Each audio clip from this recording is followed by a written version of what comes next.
Welcome everyone to this very special session with Dr. Pillai on enlightened politics. And as all of you know who are watching and joining us here today, that humanity is undergoing a survival crisis all over the world due to the pandemic. And our political situation in America is very divided. And so Dr. Pillai has agreed to answer some questions for us and some questions from you about what's happening with politics and what are his views on the global situation. Thank you, Dr. Pillai, for joining us today. And I'd like to begin first with what do you mean by enlightened politics? That's a good question to begin with. The word enlightenment, at least has a couple of meanings. One is, it refers to the 18th century British ideology that was brought in which enlightenment means rationality, the importance of reasoning. And that has, been the case in our civilization, that reason has obtained priority. I'm certainly not using the word enlightenment to mean rationality. On the other hand, I want enlightenment to be understood in literally in the etymological sense, enlightenment, which means the light of not just reasoning, but of intelligence, which is unlimited. So we have, by enlightenment, I mean the awakening of higher intelligence beyond reasoning, which is, to begin with, a mystical experience that will be incorporated with the needs today we have in governing. So enlightened politics, I mean politics practiced with spiritual awareness. It's a spiritual politics. So that means that we are going to be this politics is going to be based on love and understanding, based on love, to be the guiding force for politicians and politics. And that's what I mean by enlightened politics. It's a group of people who are not going simply by reasoning. Of course, you cannot just get beyond rationality that easily, because every cell, every DNA is programmed to reasoning. It is a matter of getting beyond reasoning and make love, not hatred, as the principle of governing politics.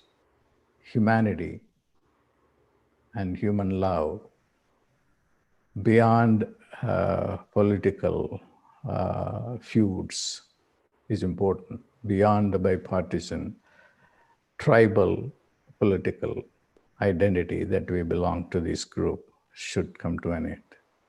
And then each individual has to become responsible for this transformation.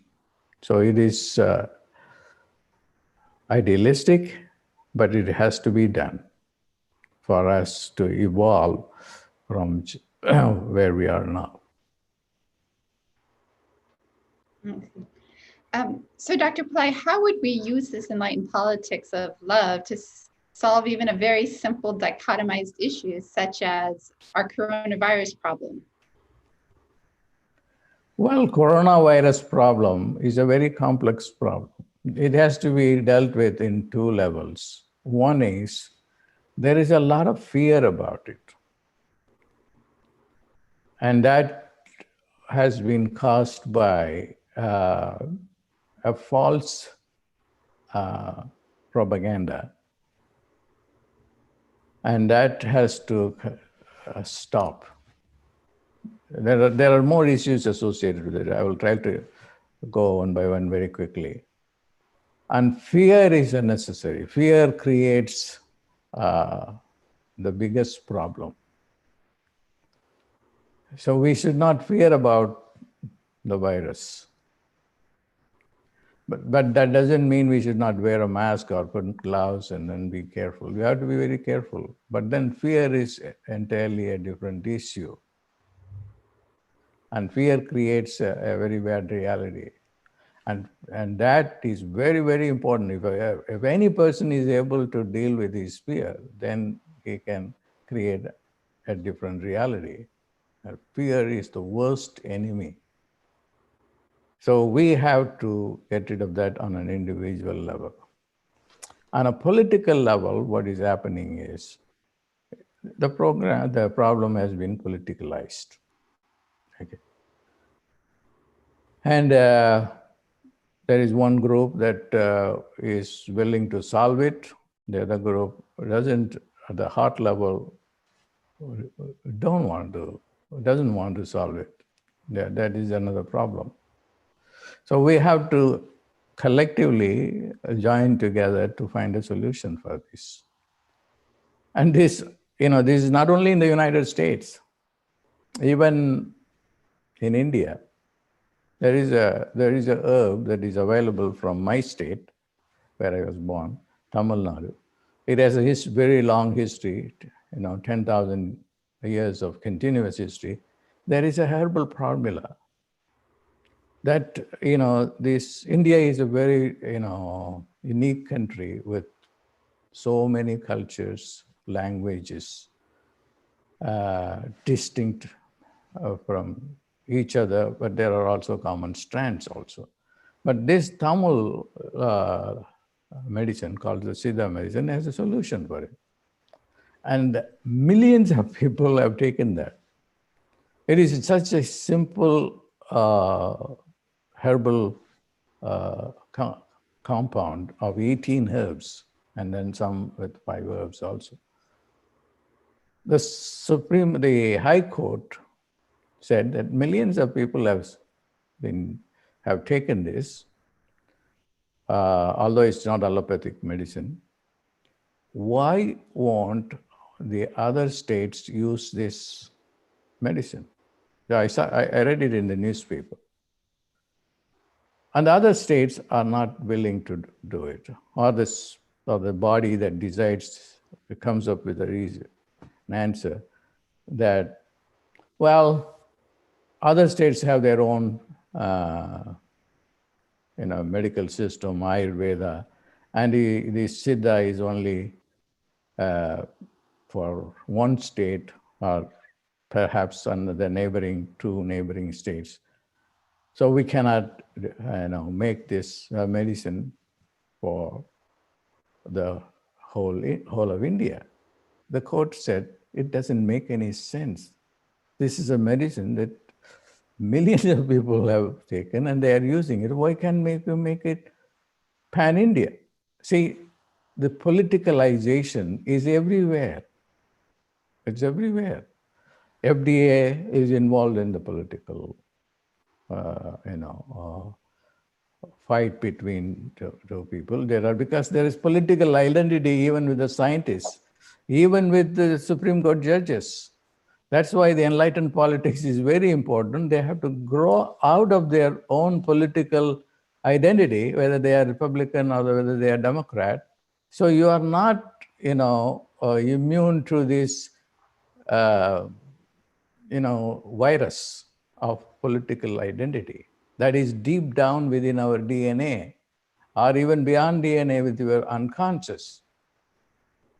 And enlightened politics will allow you to go and then, examine that we have to get beyond this identity, and our real identity should be only to help humanity. Okay? And that has to happen. Then we can find out, it's not that coronavirus doesn't have an answer. There are a lot of medical systems available. And then the one that we follow in the Western countries is just, principles followed by FDA and other equivalent organizations in other countries. There are so many other type of medicines available. So we have to get beyond that. And then we have to ask questions like why Japan is able to deal with the problem quite successfully, because in Japan, they use their own medicine too, even for cancer. And we are not open to that. We are not open to that. The right to meditation was passed on, but then still, just to bring it to, people to take it and the bureaucracy to accept it is very difficult. It is only, you may have law, but it is very difficult to implement the law, the law too. That's the problem. And all this boils down to one thing, that you have to become enlightened. Okay. And then base you everything on love and care. You have to treat the other person as yourself. Okay, I think you have more questions than I do. And playing off of what you said, Dr. Pillai, it seems like the rich have more access to better medicines than the poor. And what are we going to do with enlightened politics, and how will it solve the problem of this widening gap between the rich and the poor? Well, this is not an easy question. It is not only for the rich gets the better medicine, the rich gets a better judgment also. There are, different levels of courts. You have lower courts and higher courts, and ultimately the Supreme Court. Somebody is sentenced in the lower court, and he doesn't have the money to go to the high court or the Supreme Court. What happens? Where is justice? Justice is going to be dependent on the money you have, the access you have to the good lawyers. These are not just philosophical issues. They have to be solved. And what can solve?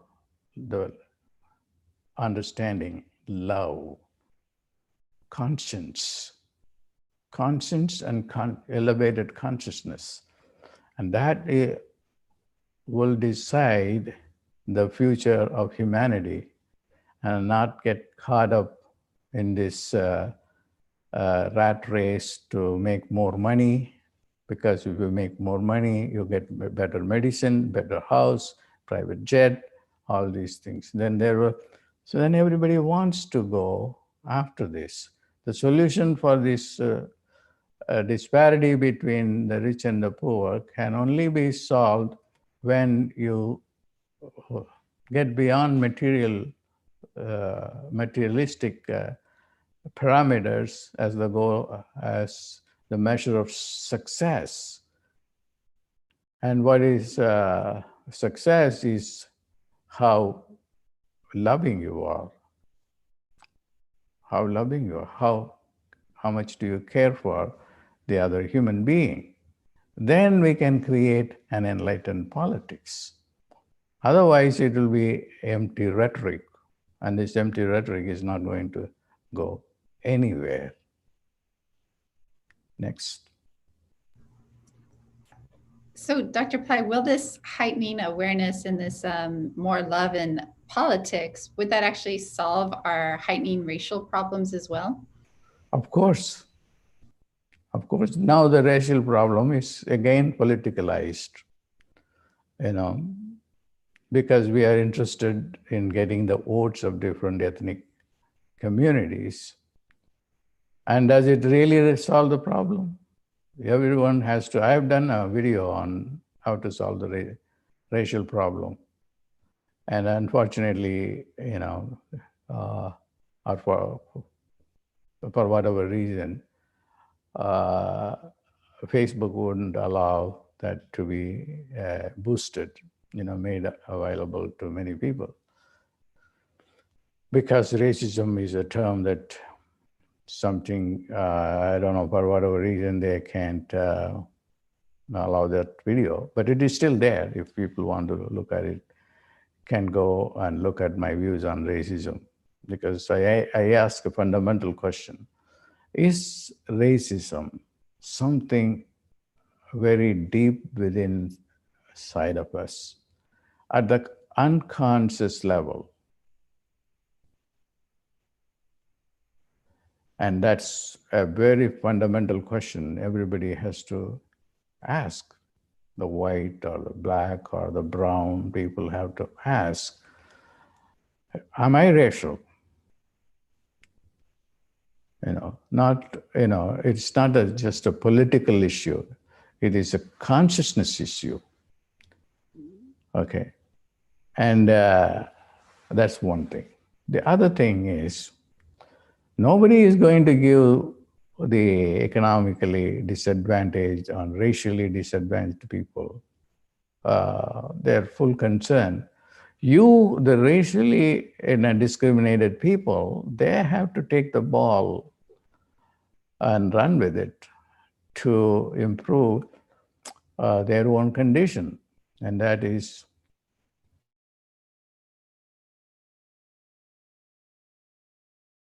the black people are all at a lower rung of the society. Some of the people are extremely talented, and then they have made,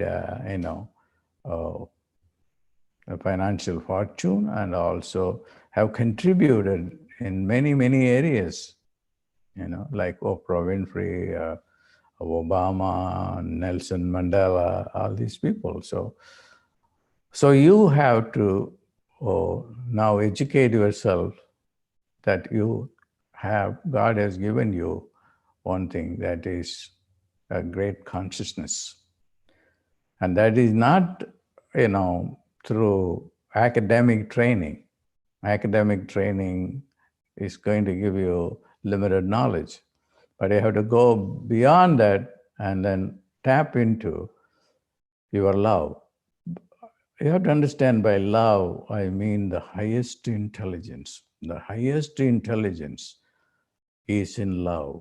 The moment you fall into this unconditional love, you are no longer an egocentric person who will be guided by your, by how affluent you are, what is your bank balance, or how many people you know who are well connected in politics. All these things do not really matter. What really matters is that you are God. You have the ability to rise above all obstacles. You have the, Obama's book, The Audacity of Hope. So I'm black. So what? I'm the junior most senator. So what? I don't have the money. So what? I am the president of the United States. That's what is needed. So the education of self-worth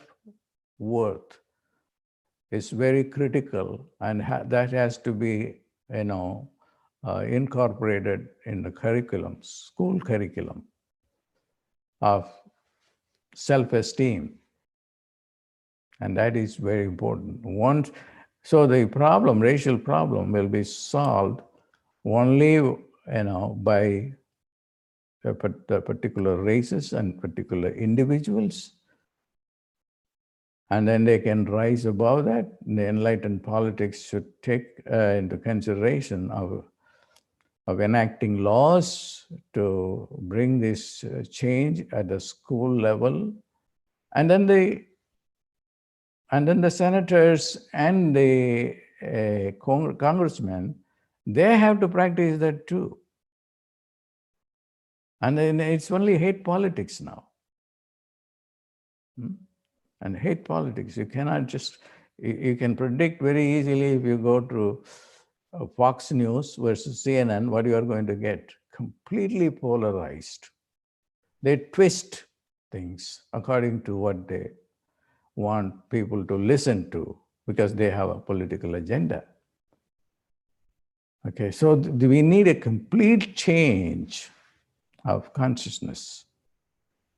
So that has to be done only by people who are enacting laws. The Republicans and the Democrats should join together. Hey, guys, we have to be honest to ourselves. So there is a problem. So we are representing, the American people. So we have to give them a great life. And that can happen only when we end all our phony values, and then try to hide behind, the lawyers and the legal system. As I said, the legal system is not giving protection for people who lost their cases in the lower case, but they don't have money to go to the higher case. We have to change all this. Yeah. So, Dr. Pillai, you talk about God has given us all a consciousness where we can change, but what is the role of religion in enlightened politics? Well, here, religion is an institution. It is, it has a God and relationship with the God, but by and large, it is an institution, a church or a temple or a mosque, where a lot of members are involved in it. And there are tenets of the religion and so forth. There is another component of religion, which is spirituality, which is individuals' experience with God, the mystical experience with God. And that doesn't involve any community per se. So we have to, we don't have to polarize these two. Unfortunately, that's what's happening. The spiritual people say, no, religion is responsible for all the trouble that the world has seen. But it is true in India. There's the fight between the Muslims and the Hindus, the Jews and the Arabs.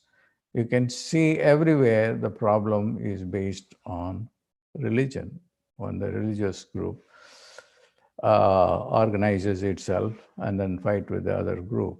And then the worst thing is, my God is the real God and your God is a cultic God, and you are, evil, So by the Buddha, although he's very compassionate and he's not accepted and he's considered as evil by other traditions.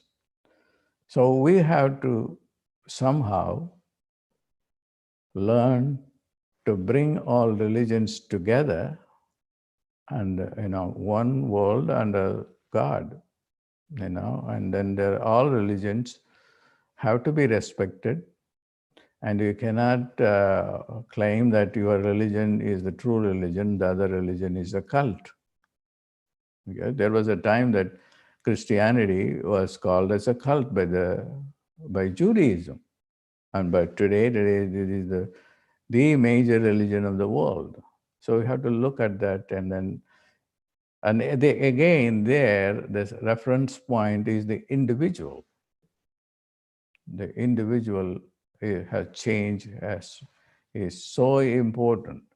If everybody is enlightened and not just egocentric person, but cares for the other person, love thy neighbor, are we able to implement this across the party lines? No, you cannot. So why? Because we have a collective identity, which I call is a tribal identity, as one party. This not only in America, but everywhere. And that's happening. You belong to the party, then that means you have that identity of the party, and whatever the party says, you have to accept it. So there is no individuality. Uh, you can express, but you have to sacrifice it just to be approved by the rest of your friends in that political party. So we have the only one everlasting solution for this problem is human evolution. We should not go just by our ego identity. There's tremendous amount of power being as a human being. And religion provides that opportunity to evolve from being just an ordinary human being, guided by the senses or the sense mind, and rationality, which is a very poor intelligent systems. Beyond reason, there is levels of consciousness which makes you omniscient. And this is where the siddhas and the yogic masters live. Yoga means the merger of the mind with the soul. You are a soul entity, then you are not different. There is no difference, there is no hatred. So religion should be a force that unites people. That's why I have created this program. I have to be more regular on that. It's called Religion of Religions. That's in this Religion of Religions. I've done about 10 sessions so far. The Religion of Religions, I say that you cannot just dump other religions. You have to respect them, but that doesn't mean that you have to give up your own religion. You cannot, because religion, like the political identity of a Republican or a Democrat, is in your blood.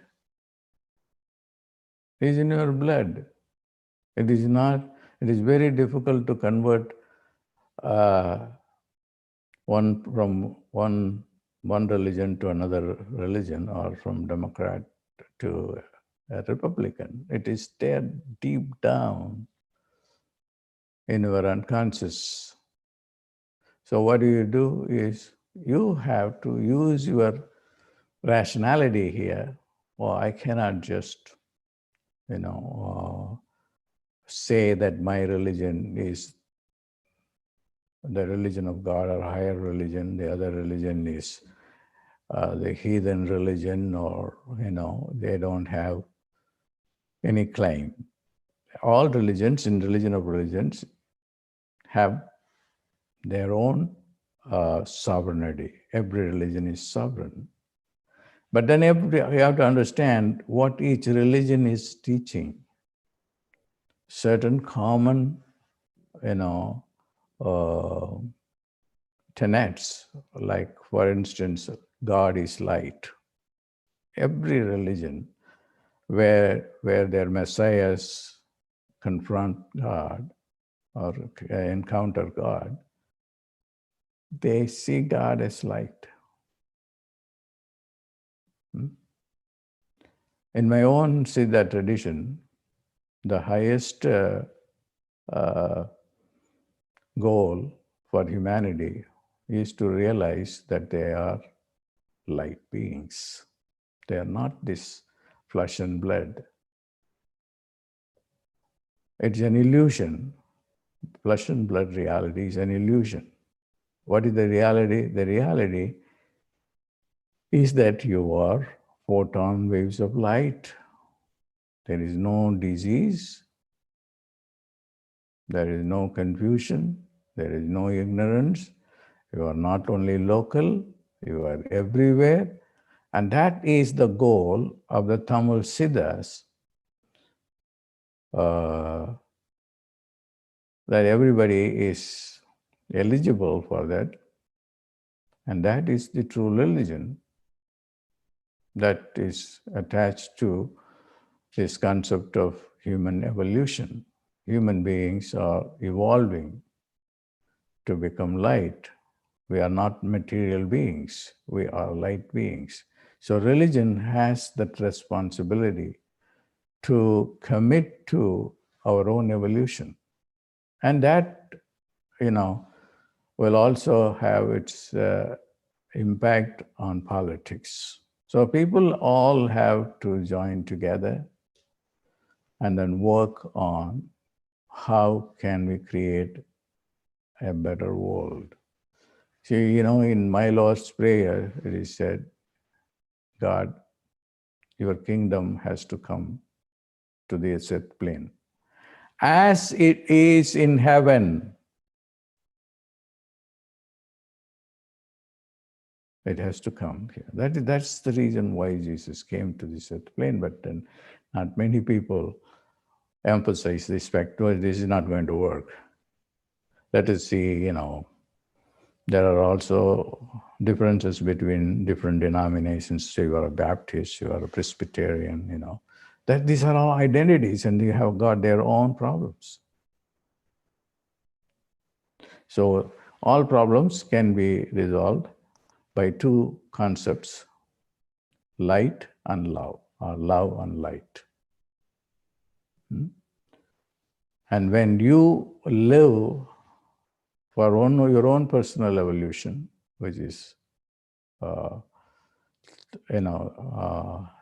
the concept of evolution, human evolution, that you are not matter, and then you can become light. And love is how you relate to other people. Okay? Yes, Dr. Pillai, one or two more questions if we have another moment. Who do you think is going to actually win this election in 30 days? Well, it's a very political question, but I will again answer it in an enlightened way.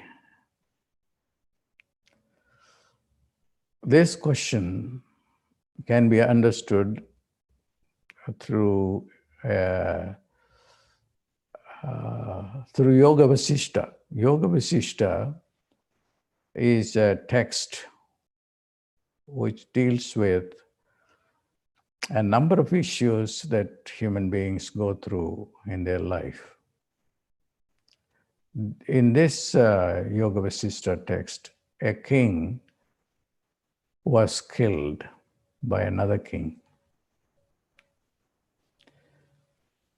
And both kings were praying to one goddess. And this goddess is called Saraswati, the goddess of education and intelligence. Queen Leela, who happens to be the wife of the king who was killed, had a special ability to go and talk to the goddess. So she asked the goddess, how can you kill, you allow my king to be defeated and killed? And Saraswati replied, look, your husband prayed to me. And the other guy who won the war and killed your husband also prayed to me. You know what your husband prayed to me? He said, I am sick and tired of this world. I don't want the world anymore, or being a king. What I want is liberation from this bondage, this prison of my soul living in this body. Liberate me. This is what your husband prayed. Then let's go to the other guy. The other guy said, I want to kill the guy. I want to take his kingdom. Not only that, I want to go and kill the rest of the kings and then also get their kingdoms also. So what it says is the whole text of Yoga Vasishtha, everybody should read that.